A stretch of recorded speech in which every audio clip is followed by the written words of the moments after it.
Zdravím všetkých. Nachádzam sa momentálne na Súlove. Som zistil, že je v pondelok, že budem mať pokoj od ľudí, ale Češi majú sviatok, takže toto kamerovanie je obmedzené, lebo tu chodia ľudia. No keďže vek nezastavíš, tak by som chcel rozobrať troška, ako to bude ďalej vlastne s mojím jazdením a s endurom vlastne po 40-ke. No, keďže roky pribúdajú a zistujem proste každý rok, že to nie je úplne také jednoduché tento šport vykonávať, keďže človek musí byť fyzicky, morálne aj technicky pripravený a jednoducho toho času nie je toľko a jednoducho potrebujem stále viac a viac času na to, aby som vedel vlastne jazdiť. A jazdím už vlastne, toto je už 10. rok, čo jazdím enduro, vlastne 2014 som bol prvýkrát v Alpách. A jednoducho po tej zime alebo tak tá príprava aj vlastne to jazdenie je stále náročnejšie.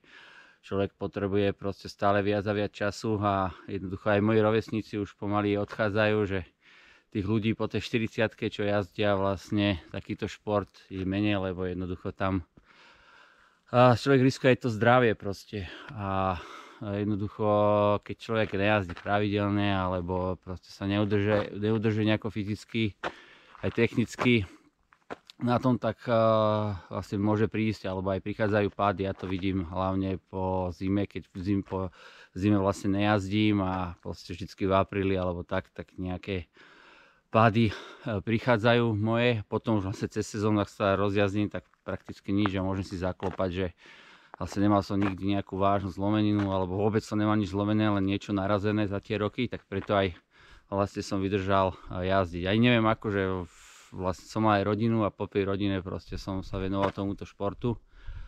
Ale ako hovorím, je to čoraz náročnejšie a náročnejšie.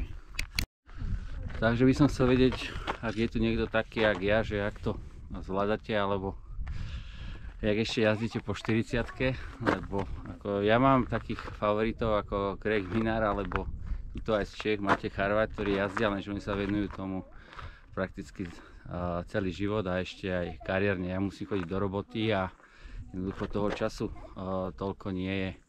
Ja som vyskúšal aj také metódy, že e-bike a popri tom som začal aj behať, čo vlastne tiež pomáha mi vlastne aj, potrebuje človek aj hornú časť tela, nielen dolnú na to enduro vlastne cvičiť, čo mi trocha pomáha.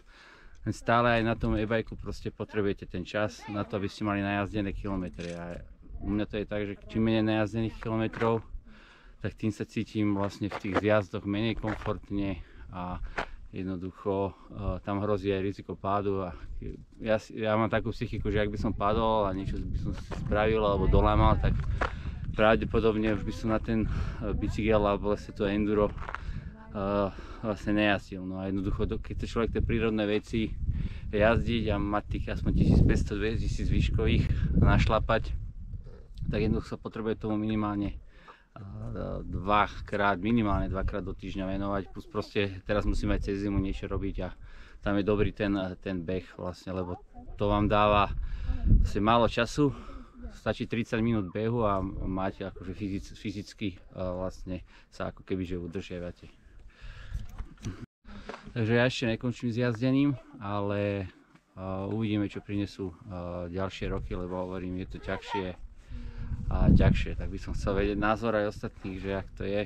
Vlastne veľa ľudí presedlalo buď na gravel alebo niečo také, kde to riziko toho zranenia je menšie, alebo jednoducho prestali vôbec niečo vykonávať, lebo ja som napríklad prispôsobil tomuto celý životný štýl aj s manželkou, že sme sa rozhodli, že nebudeme mať doma. Podobne a venujeme čas vlastne na lyžoch alebo na turistike alebo na bicykli.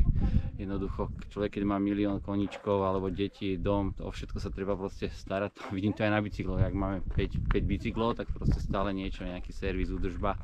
To isté platí, ak človek deti, psa, dom a jednoducho potom ten čas nie je a keď nie je čas, tak na ten bicykel tak ísť sem tam raz za sezónu alebo dvakrát, trikrát niekde jazdiť, tak človek potom vidí na tom jazdení, že to není ideálne alebo ten skill si neposunul jak chcel a jednoducho to jazdenie aspoň v mojom prípade nie je také, ako by som si predstavoval, ak nejazdím dlhšie a jednoducho potom to chýba. No a vidieť to napríklad aj tento rok som to najviac pocítil v Davose alebo na Martinských holiach, kde som jazdil celý deň až 4200 výškových dole a jednoducho tam to bolo cítiť a aj tá regenerácia potom vlastne strašne dlhšie trvala vlastne, takže hovorím, je to stále komplikovanejšie, ale nechcem sa toho zdať, tak uvidíme, že dokedy mi ešte vydrží toto jazdenie.